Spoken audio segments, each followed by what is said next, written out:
আমাদের নেত্রী অবশ্যই তিনি সঠিক সময়ে আবার দেশে ফিরবেন এবং দেশের মানুষের জন্য যে দেশকে তিনি ক্ষুধা দারিদ্র এইগুলো অ্যাড্রেস করে ডেভেলপমেন্ট এবং প্রোগ্রেসের জায়গায় একেবারে উন্নয়নশীল বিশ্বের পিক জায়গায় নিয়ে গেছিলেন, সেই দেশটাকে কিন্তু একেবারে পাহাড় থেকে গর্তে ফেলা হলো। তিনি আবার দেশে ফিরে গিয়ে এই দেশটাকে আবার ঠিক করবেন। একদিকে তারা শেখ হাসিনার কথা বলছে, আওয়ামী লীগ এবং শেখ হাসিনার যে সর্বোচ্চ নেতৃত্ব, আমি দায়িত্ব নিয়ে বলছি আওয়ামী লীগের সর্বোচ্চ নেতৃত্ব কেন কোন পর্যায়ের নেতৃত্ব থেকে এ ধরনের কোন নির্দেশনা দেয়নি। সেই ফোনার আপনার শোনাতে আমি একটু আপনাকে একটু শোনাই, আপনি একটু শোনেন। এখন লেখা লিখবেন ব্যবহার করবে, যেখানে পাবে সেটা গুলি করবে। আর হেলিকপ্টার তবে ছবি থেকে পাঠাও করা যায় না রাতের মধ্যে, সবগুলিকে আরেস্ট করতে বলছি রাত্রে। হ্যাঁ, পাঠাও করলে না, ওটা বলা হয়, ওটা র্যাব জিএফআই সবাইকে বলা হচ্ছে যে যেখান থেকে টিকাটা পাবো ধরে ফেলবে, ওটা বলা হয়। আর যেখানে গ্যাদারিং দেখবে সেখানে ওই উপর থেকে, এখন উপর থেকে পাচ্ছি অলরেডি শুরু হচ্ছে কয়েকটা জায়গায় কমে গেছে। মোহাম্মদপুর থানার দিকে মনে হয় যাচ্ছে একটা, থানার দিকে। হ্যাঁ হ্যাঁ, তোকে পাঠায় দিই রাত্রে। আপনার নির্দেশনা লাগবে, আমার নির্দেশনা দেওয়া আছে, ওপেন নির্দেশনা দিয়ে দিচ্ছে। এখন লেখা লিখবেন ব্যবহার করবে, যেখানে পাবে সেটা গুলি করবে। এটা দিয়ে কিন্তু এটা দিয়ে কিছুই বোঝা যায় না। এটা দিয়ে অনেক ধরনের আজকাল এআই তে অনেক কিছু বানানো যায়, ইভেন ভিডিও বানানো যায়। এটা তো ভয়েস তো কিছুই না। একা তিনি এটা বলেননি, তার বলার কথা না, কারণ আমরা শেষ দিনগুলোতে আমি ব্যক্তিগত তার সাথে ছিলাম। তাহলে আপনারা এগুলোকে চ্যালেঞ্জ, যদি তাই হয়, জাতিসংঘের তদন্ত প্রতিবেদন যা বলছে, এই ফোনালাপগুলোতে যা শোনা যাচ্ছে, অনেক মিল পাওয়া যাচ্ছে, মানে আপনারা তো এগুলোকে চ্যালেঞ্জও করছেন না, যেটা ঠিক না। এই ধরনের বিষয় তো জনজনে পৌঁছে গেছে। শুনেন, চ্যালেঞ্জ আমরা করেছি। বাংলাদেশ আওয়ামী লীগ থেকে 13 পৃষ্ঠার প্যারাওয়াইজ রিজয়েন্ডার স্টেটমেন্ট গেছে এবং সেটা আমরা আনুষ্ঠানিকভাবে আমার ছাত্র হলে কি ধরনের তদন্ত হলে বিশ্বাস করতেন? জাতিসংঘের প্রতিবেদনকে আপনারা একদম অস্বীকার করছেন, কি হলে বিশ্বাস? নো, আমরা অস্বীকার করছি, লিসেন, আমরা অস্বীকার করছি সাবজেক্টিভলি, অবজেক্টিভলি। আপনি এটা স্টেট ওয়েতে আমার কথা ডিনাই করার কোনো সুযোগ নাই। আপনি ল স্টুডেন্ট, আমি ল স্টুডেন্ট। আমি আপনাকে বলি কেন আমরা অস্বীকার করছি। প্রতিটা জায়গায় তারা বায়াস, অর্থাৎ ওয়ান সাইডেড। একটা যদি গণহত্যা হয়ে থাকে, যেটা ক্লিয়ার গণহত্যা, সেটাকে গণহত্যা বলছে না। আর যেটা গণহত্যা না, সেখানে অনেক ধরনের সার্কামস্টেন্স আছে গণহত্যা না হওয়ার, সেটাকে তারা গণহত্যা বলছে। আওয়ামী লীগকে টার্গেট করে ছাত্রলীগকে টার্গেট। ডক্টর মাহমুদ, মিথ্যা কি? কারণ তারা একদম গোয়েন্দা প্রতিবেদনের রেফারেন্স নাম্বার দিয়ে দিচ্ছে। এটা আই টেল ইউ ফ্যাব্রিকেটেড, এটা বায়াস, টাকা দিয়ে বানানো। এবং ওখান থেকে যখন আসে, জেনেভা থেকে বা ইউরোপ থেকে যখন আসে, ওখান থেকে আমার এক ক্লাসমেটও ছিল যে ইউএনএ চাকরি করে, ডক্টর সারা হোসেন, ব্যারিস্টার সারা হোসেন, আরেকজন আমার ক্লাসমেট, আমি নাম বলবো না, আমার বলার। এই দুইজন বাংলাদেশে এরা কাদেরকে ইন্টারভিউ নিবে সেই নামগুলো বলে দিয়েছে। তাদেরকে ইন্টারভিউ ওয়ান সাইডেড সব। ইউনুস গভর্নমেন্ট তাদেরকে ডেকে নিয়েছে, সেখানে বসে, বাংলাদেশে বসে তারা এটা রিপোর্ট তৈরি করেছে। এবং সেখানে আমাদেরকে যাদের হত্যা করেছে সেগুলো গণহত্যা না, সেগুলো হত্যাকাণ্ড না, এগুলো হচ্ছে রিভেঞ্জ ভায়োলেন্স। রিভেঞ্জ ভায়োলেন্স কি? হত্যাকাণ্ড না? রিভেঞ্জ কিসের রিভেঞ্জ? আজকে আমরা ফ্যাসিস্ট, 5 তারিখের আগে তো এই কথা বলেনি। এত বড় বড় ফ্যাসিস্ট 15.5 বছরে বাংলাদেশকে কোথায় নিয়ে গেছে শেখ হাসিনা? 5 তারিখের আগে বললে তো নির্ঘাত কারাগারে যেতে হতো, তাই নয় কি? আজকে বাংলাদেশে আওয়ামী লীগের একজন লোককে তারা থাকতে দিচ্ছে না, আর আপনি বলছেন কারাগারে নিয়ে যেত। Please be respectful to the situation. কারণ আজকে গণমাধ্যম, আপনি একজন সাংবাদিক, নিজের বুকে হাত দিয়ে প্রশ্ন করুন, বাংলাদেশের কোন প্রিন্ট এবং ইলেকট্রনিক মিডিয়া তারা নিজেরা সিদ্ধান্ত দিতে পারছে কিনা? চর দখলের মতো দখল করা হয়েছে, চর দখলের মতো। আমাদের জার্নালিস্টদেরকে আমি তাদের প্রতি সম্মান রেখে, আমি জানি তাদের মনে কষ্ট। সমস্ত জার্নালিস্টদেরকে জেলে ঢুকানো হয়েছে। আপনি মোজাম্মেল বাবু বলেন, শ্যামল দত্ত, কত সাংবাদিককে জেলে ঢুকানো হয়েছে। এটা কি কোনো সভ্য দেশে সম্ভব?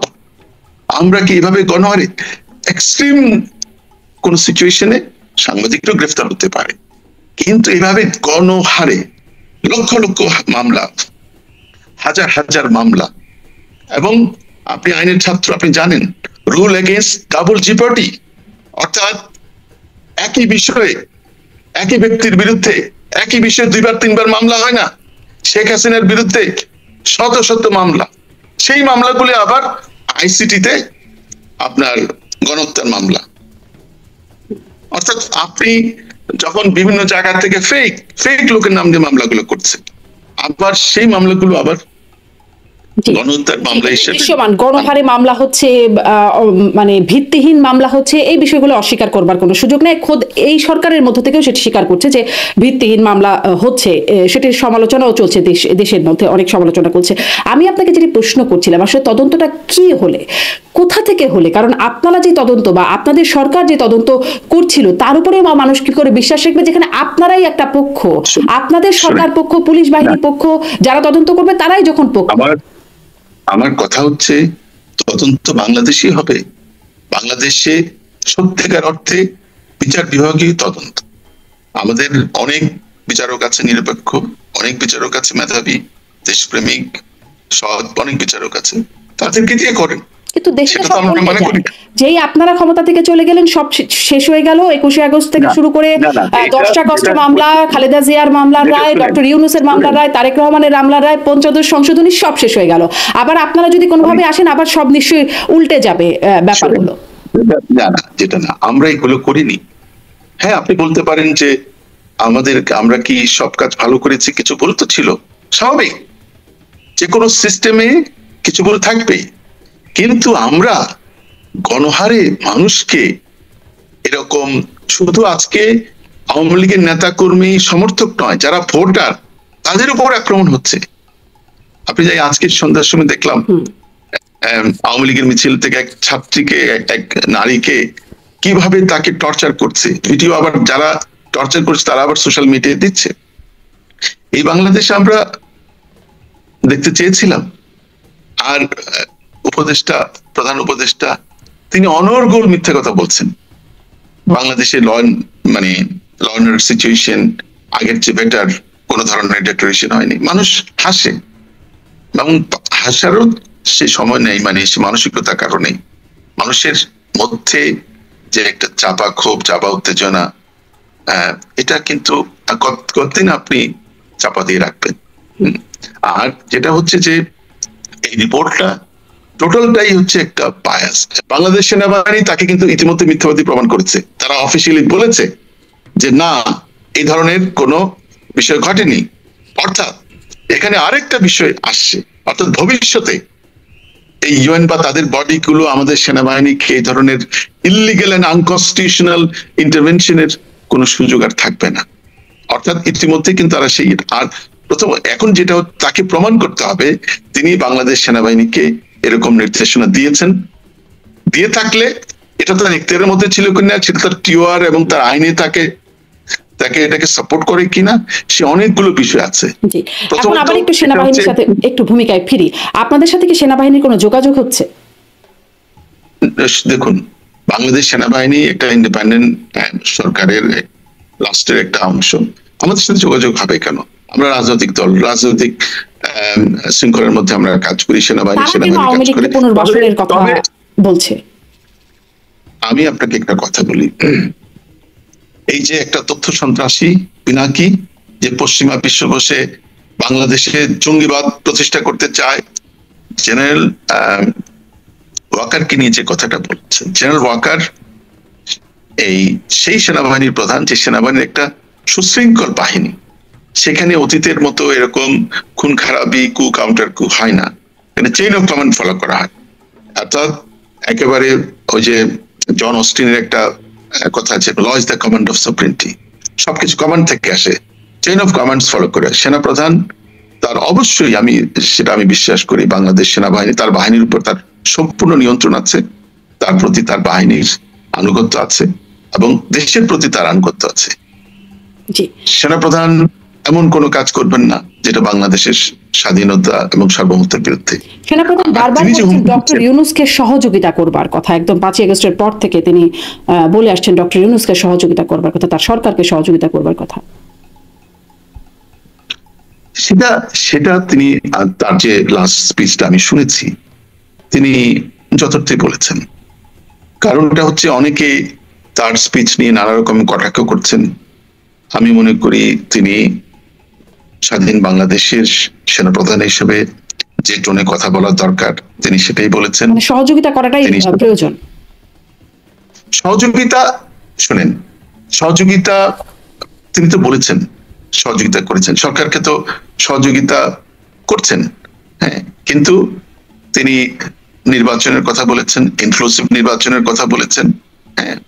তো আমি আপনার সেই তথ্য সন্ত্রাসী পিনাকির কথা যাচ্ছি, যে এরকম সেনাপ্রধানকে যে হুমকি দিচ্ছে অনলাইনে, তারপরে বিভিন্ন আমি দেখলাম কালকে হাসনাত আব্দুল্লাহ নামে সাবেক ছাত্র নেতা সে হুমকি দিচ্ছে। আমি মনে করি এগুলো গণতন্ত্রের জন্য কাম্য নয়, দেশের জন্য ভালো নয়।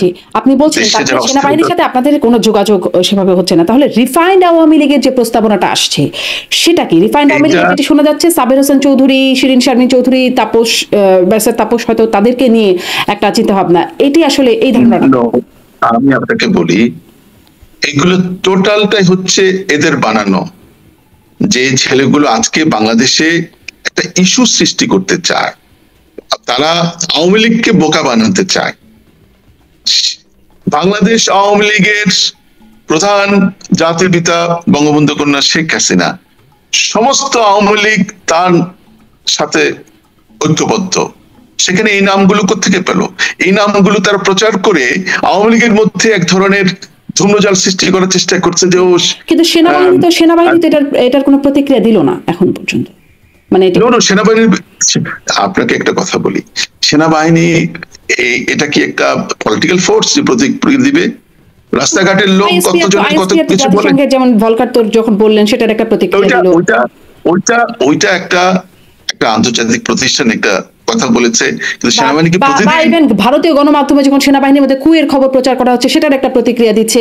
এরকম খবর সেনাবাহিনীকে প্রচার করা হচ্ছে, সেনাবাহিনী রাস্তাঘাটে দখলে থাকছে।